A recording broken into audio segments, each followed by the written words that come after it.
Bro, these Pistons are so sad. Not even Satoru Gojo could have helped them win tonight. Game 7, only game of the day. We didn't have a game yesterday. What do we get? A 125-94 win for the Cleveland Cavaliers over the Detroit Pistons. Detroit, you wasted all of our time. You shouldn't even came out there today. This was a sorry performance. The defensive intensity that they've had throughout these playoffs was just gone today. And offensively, it was like the worst type of Detroit game. I got to give a big shout out to Donovan Mitchell, a guy who I have been pretty critical of on the podcast and on just in general. Because I remember when we made the podcast episode of who is under the most pressure going into these playoffs, I had Donovan Mitchell number one. Never been to the conference finals.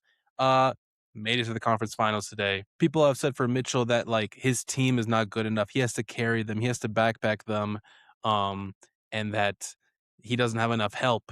Well, this is the best team he's ever had, and it only took going to 2 Game 7s against the Raptors, against the Pistons.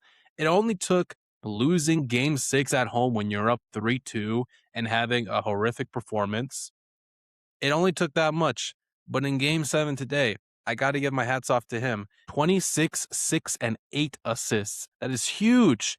In these playoffs, I believe he was averaging like 2.7 something assists. His assist to turnover ratio is almost 1 in terms of the amount of assists, and the amount of turnovers are practically identical.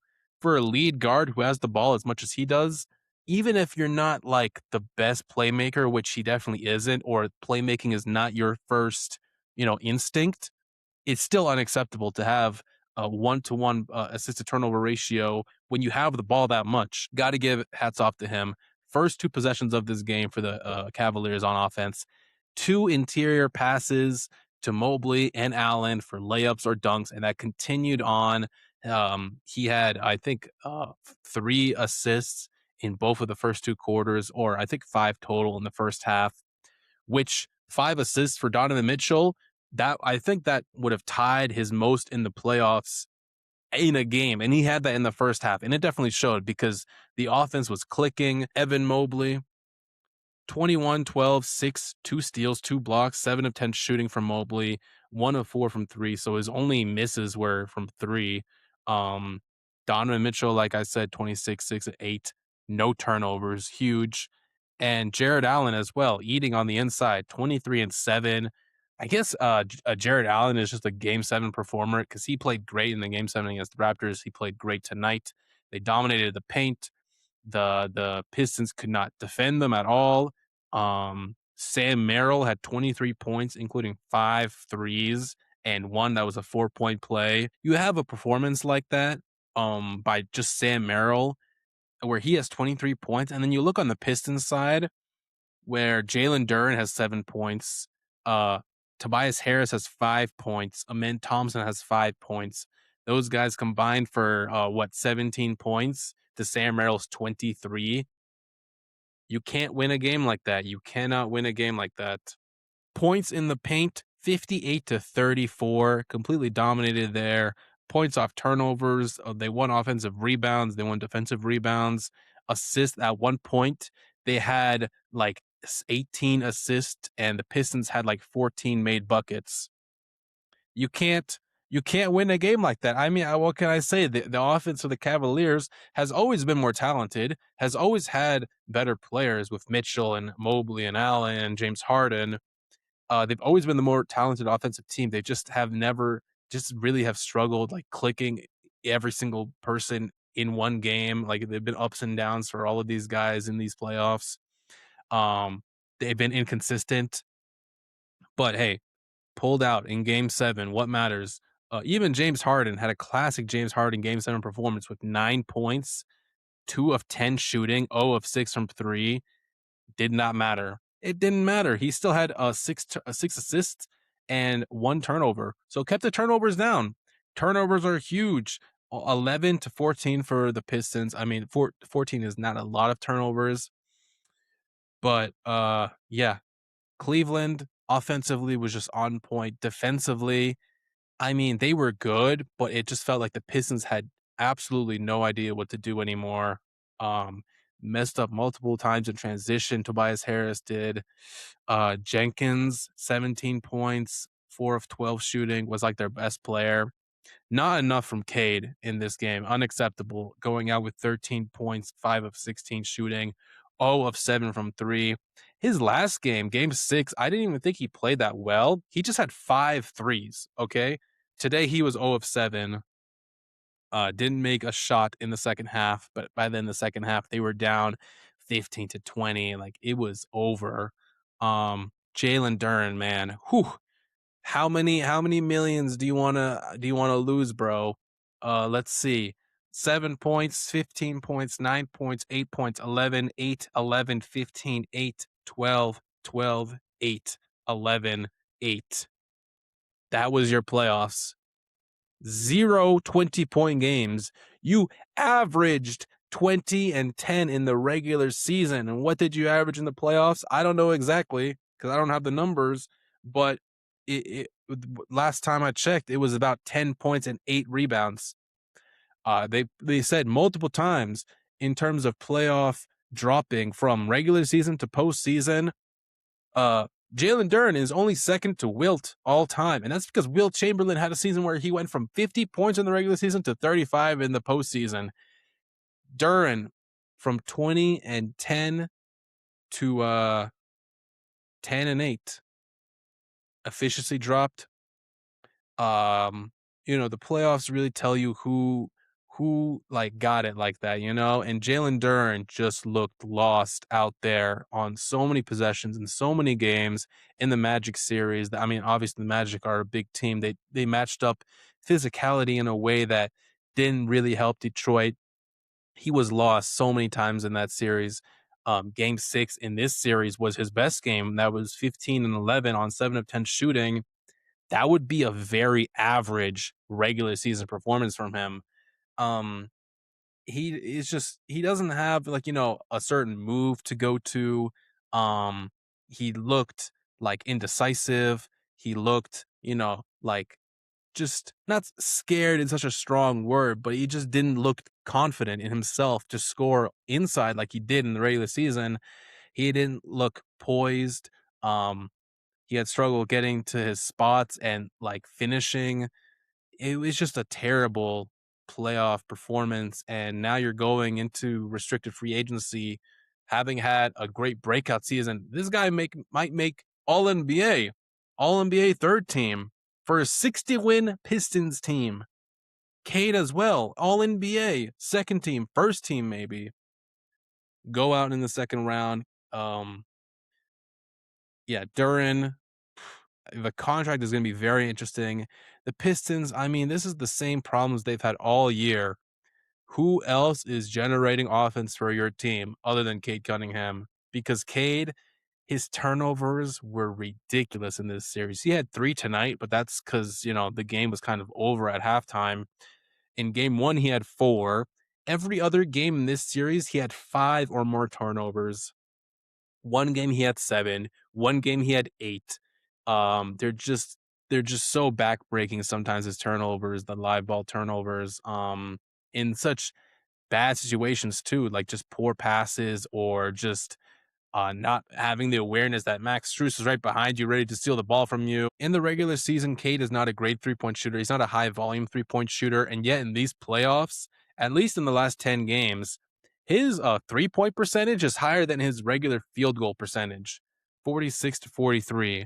Last 10 games, at least averaging 5 turnovers. Obviously, he has to score. He has to score. Who else on this Pistons team is going to do it?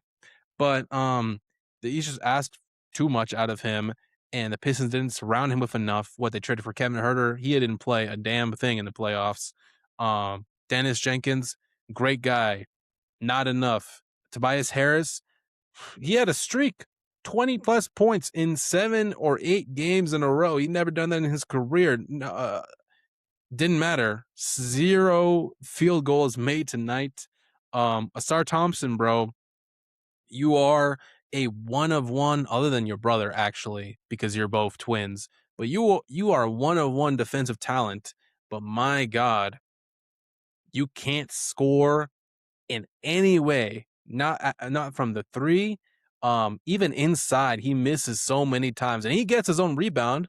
You know, props for that. Getting his own rebound is huge, but my God, it's embarrassing. So the Pistons have a lot of questions going into this offseason. How much you pay Duran?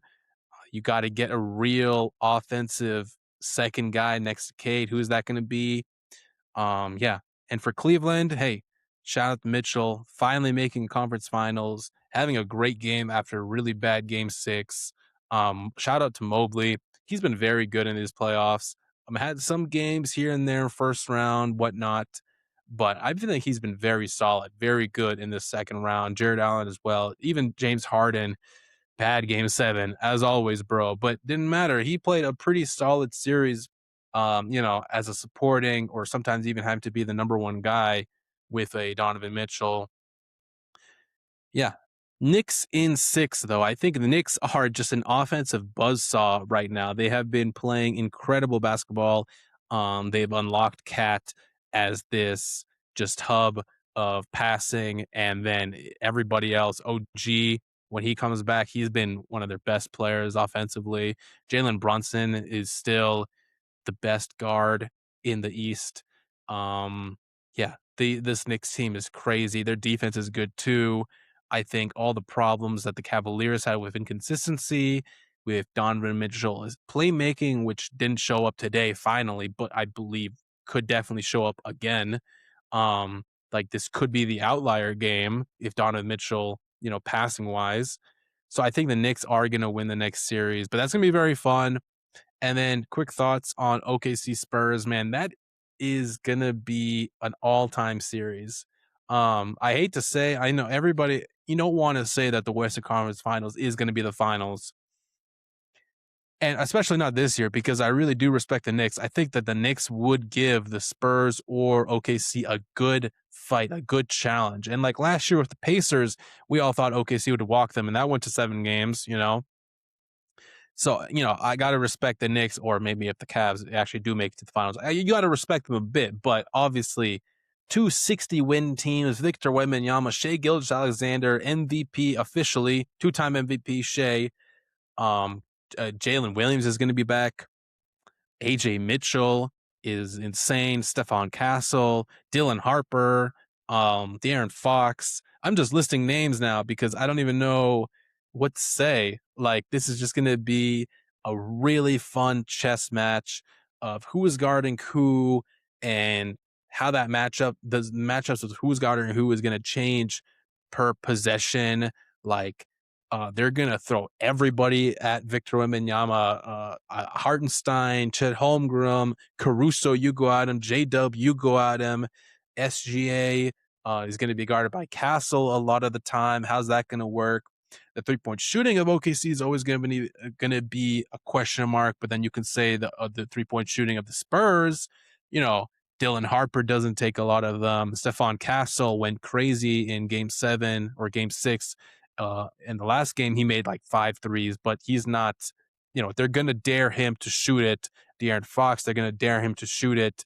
Vic, he's going to shoot it, but he had games in the playoffs where he didn't make threes. So that's going to be huge. Yeah, man, I don't even know.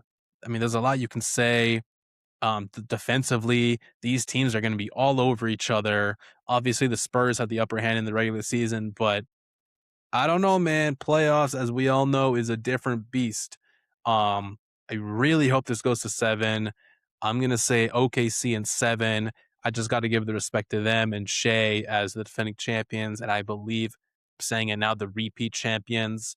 I got to give their respect that they're gonna be able to figure this out. But man, is Wembanyama gonna be a challenge? And the Spurs, they definitely can win this series. There is no, like, that's why I'm picking it to 7, not only because entertainment value. I want to watch 7 games of these guys playing, but I just think it's going to be a real back and forth. Yeah, man, I don't know what else to say. The conference finals are set. 4 teams left. OKC won last year. Spurs haven't won since 2014. Vic getting his first ring would be amazing. The Knicks haven't been to the finals in 26 years, since like 2000 or something like that, or like 99, 2000. They haven't won since 73. The Cavaliers haven't won since 2016 and have never been a real playoff, player without LeBron. Um, and then OKC, like I said, they just won, but being back-to-back champions, Shea being two-time MVP, two-time back-to-back champions, has only been done by, I believe, LeBron, Jordan, and Bill Russell. I saw today. That may be wrong, but I believe that's who it was. So big implications for everybody, for all of these remaining teams. Yeah, super exciting. Second round, we got two sweeps. We got one game 7, one game 6. Decent series overall. Second round was not as good as the first round, but hey, man, conference finals. This is going to be fun.